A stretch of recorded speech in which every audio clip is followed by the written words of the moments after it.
¿Cómo estás? Bueno, empezamos otra semana con fuerza y otra noche más. Hoy voy a comentar tres temitas. Uno, un informe que ha sacado Fedea diciendo que el 1% más rico en España paga un tipo medio más bajo que el 20% más pobre. Otro, el tema de la huelga de los agricultores, que ahora se suman los transportistas. Y luego hablaré un poquito de por qué está llegando tanto dinero de inversión a países emergentes, especialmente a renta variable, ¿no? Lo cual tiene una explicación lógica por la gestión de la política monetaria de los 2 años anteriores. Bueno, primero el informe de Fedea. El informe lo que dice es que ha bajado mucho en 2021 el tipo medio que paga el 1% más rico de la población española, ¿no? Y que eso se ha situado por debajo de cerca del 20% y que está por debajo de lo que paga el 20% más pobre de la población española. Bueno, primero explicar cómo han hecho el informe, porque siempre que te den un dato económico es muy importante saber cómo se ha calculado el dato, de dónde salen las fuentes del dato, para intentar hacer un análisis lógico de las implicaciones y del análisis social y político que se va a dar de este dato, ¿no? Esto es un tema muy manido en Estados Unidos, donde es verdad que hay el 1% de la población se ha apropiado de una parte muy importante del PIB en los últimos 30 años y no tiene un tipo impositivo muy elevado. Depende de los estados, pues puede llegar incluso a no pagar IRPF o a tener exenciones en el impuesto de sociedades muy elevadas. Pero eso en España no pasa. De hecho, lo que ha pasado en Estados Unidos es que el 1% de población más rica son principalmente los grandes empresarios tecnológicos y los grandes empresarios financieros de Wall Street y del private equity, que han hecho grandes fortunas en esta revolución tecnológica y en este cambio financiero tan intenso. Pero en España no tenemos eso, ni tenemos empresas tecnológicas, ni tenemos grandes empresas de private equity, lamentablemente, ¿no? Ojalá tuviéramos ese problema y el único problema en España no fuera de desempleo y de bajos salarios y de precariedad, fuera de que hay que cambiar la fiscalidad al 1% más rico, que ahí sí me tendríais, ¿no? Si hubiera un problema yo sí estaría, y siempre que no se cargase el desarrollo tecnológico y la generación de nueva riqueza, ¿no? Que es lo que hay que tener cuidado con la fiscalidad. ¿Qué mide el informe? Bueno, el informe ha mezclado datos de la agencia tributaria del IRPF, son datos muy fiables, tenemos la mejor agencia tributaria del mundo en términos de digitalización y sobre todo de servicio de estudios y de profusión de datos, pero los ha mezclado con la encuesta de presupuestos familiares. Es una encuesta que es muy necesaria, es con la encuesta con la que se mide la cesta de la compra del IPC y es con la encuesta con la que el INE mide el consumo privado en España. ¿Por qué? Pues porque las familias no llevamos contabilidad y para medir el gasto de la familia pues se hace una encuesta al año. Me parece que se hacen unas 20.000 encuestas de casi 15 millones de hogares.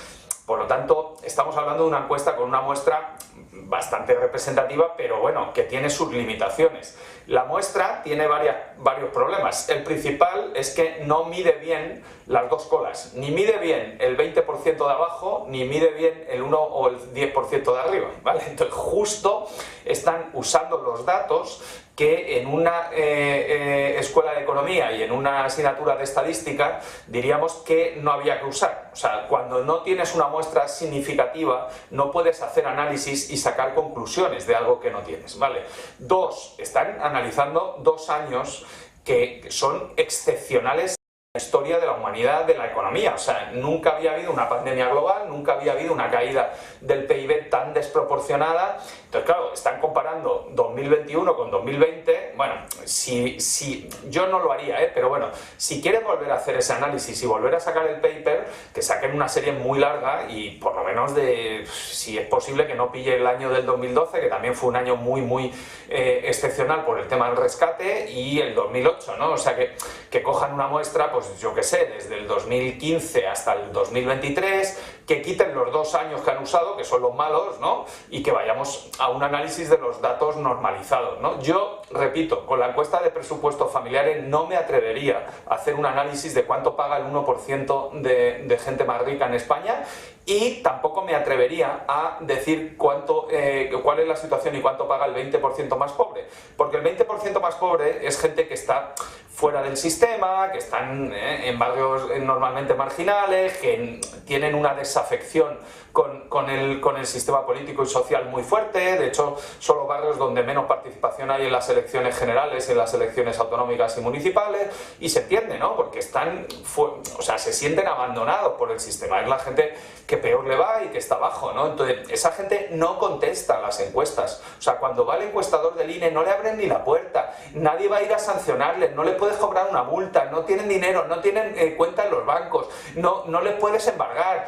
O sea, por favor, ¿vale? O sea, hagamos un análisis serio. Al revés, lo que ha pasado en España es que desde la democracia ha habido una mejora significativa del 90% de la población y un pérdida de peso del 10% de rentas más altas. Y lo que está pasando desde la crisis del 2007 es un deterioro muy fuerte de esa mejora que tuvimos entre el 80 y el año 2007 y se está deteriorando sobre todo la parte de abajo por un efecto muy fuerte de inmigración. Está entrando mucha inmigración en los segmentos bajos y por un deterioro muy fuerte de las clases medias, especialmente de los jóvenes que entran en el mercado de trabajo, que entran, a pesar de tener mejor cualificación y más estudios de los que tenía mi generación, pues entran en unas condiciones de salario muy precarias y les cuesta mucho subir, ¿no? Pues eso es lo que está pasando en España. ¿Que tenemos que luchar contra eso? Sí, pero que no nos inventemos problemas del 1% de la población más rica, porque en España no hay 1% de población más rica como en Estados Unidos, y el informe que ha hecho FEDEA para mí no es muy fiable. Yo no le daría mucha fiabilidad hasta que hagan algo mejor y usen datos más fiables, ¿no? Que no creo que se puede estudiar, pero no se puede estudiar con la encuesta de presupuestos familiares, de verdad, ¿no? Es más fácil creer en el PIB que en la encuesta de presupuestos familiares, ¿no?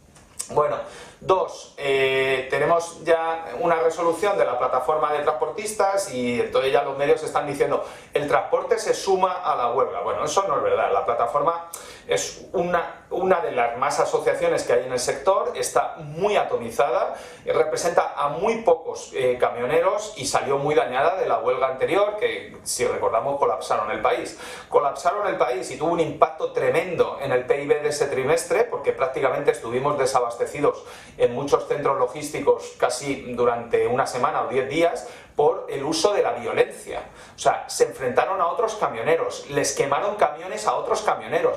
Bueno, esto es un sector que tiene sus problemas, evidentemente. El principal problema es la fragmentación y el uso, y que haya muchos camioneros individuales, porque se produce un problema que cuando van a volver, o sea, hacen la carga y llevan el producto, pero cuando vienen de vuelta vienen vacíos, entonces están dispuestos a ofertar a precios muy bajos y eso hace que el sector tenga unos márgenes muy bajos. Luego, todas las cadenas de valor, lo mismo que le está pasando a los agricultores, ¿no? Pues los supermercados van al límite con márgenes sobre ventas muy bajos y eso lo que ha hecho es comprimir mucho los márgenes y los salarios en toda la cadena de valor y también en el transporte, ¿no? Por lo tanto se puede corregir. Yo estoy por apoyar a la gente del transporte, pero de manera ordenada, ¿no? Si van a volver otra vez, y espero que no suceda porque creo que la plataforma tiene muy poco apoyo, a colapsar los centros logísticos, a amenazar a otros camioneros y a poner en... ¿no?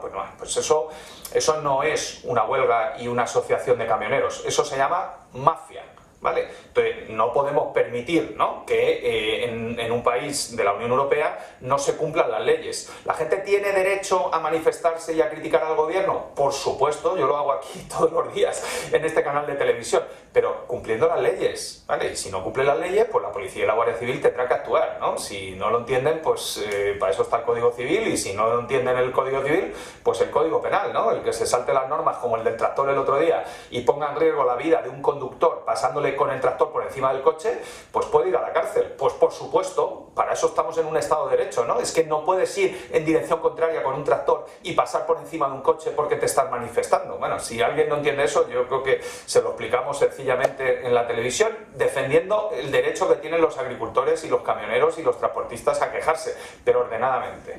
Y 3, estamos viendo una entrada de flujo muy fuerte de fondos de inversión, principalmente saliendo de fondos monetarios, ¿no? Principalmente en dólares y en Estados Unidos, que estaban pagando tipos muy altos del 5%, y están entrando masivamente en fondos de renta variable de países emergentes, especialmente pues, de los principales países, ¿no? Hay mucha atracción por la India, China sigue saliendo flujos, en China no está llegando y las bolsas siguen cayendo, ya lo hemos analizado así aquí, pero está entrando mucho dinero en la India, mucho dinero en Brasil, mucho dinero incluso en México, en algunas empresas.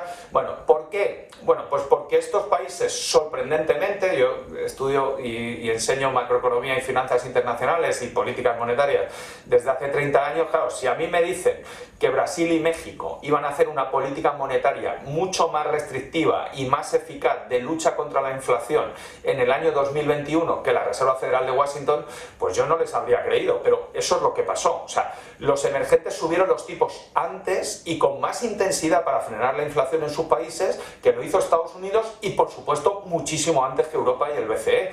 Entonces, ¿qué se produjo? Pues una contracción muy fuerte de actividad y de flujos de capitales, ¿no? Que provocó una caída, una salida masiva de renta variable y protección pues, en activos seguros, ¿no? Los propios activos de los países que tuvieron una apreciación de la divisa, el real brasileño y el peso mexicano han sido las dos únicas divisas que se han apreciado contra el dólar en el año 2022, en plena crisis energética, y es por eso subieron mucho los tipos de interés, incluso muchos hedge funds de Nueva York tomaron posición en tipos a muy corto plazo y en posiciones muy especulativas de divisa en real brasileño y en peso mexicano. ¿Qué está pasando ahora? Pues que al dar la señal a la Reserva Federal de bajar de tipos, hay una salida de los activos, digamos, de menor riesgo y de protección hacia activos de riesgo, y evidentemente que los inversores buscan activos más infravalorados, y esos son las bolsas de emergentes. ¿Eso es una buena cosa? Es buenísima siempre que no acabe en burbuja y en una sobreactuación una sobrevaloración de activos que lleve a otros problemas asociados de crisis cambiarias y financieras, ¿no? Pero bueno, si las bolsas de emergentes empiezan a tirar gracias a que han hecho una política monetaria muy adecuada y muy eficaz, ¿no? Y ahora viene una revalorización de activos, lo que hay que hacer es meter a más empresas en bolsa, ampliar acciones en bolsa y usar todo ese dinero que está entrando en inversiones productivas para hacer desarrollo tecnológico, para hacer transición energética y para poner a las economías más productivas y con mejor productividad y más competitivas a nivel mundial, ¿no? Si hacen eso, pues bendito sea. Si vuelven a reinvertir ese dinero, ¿no? Y lo que provocan es una burbuja, pues acabarán como nosotros en el 2007 y en el 2008, ¿no? Eso es lo que tiene la política, digamos, macroprudencial y favorecer a las empresas que están haciendo esas inversiones productivas en desarrollo tecnológico y en transición energética, que son ¿no? y en inteligencia artificial, que son las tres claves en este momento. Bueno, mañana más y nos vemos. Un saludo.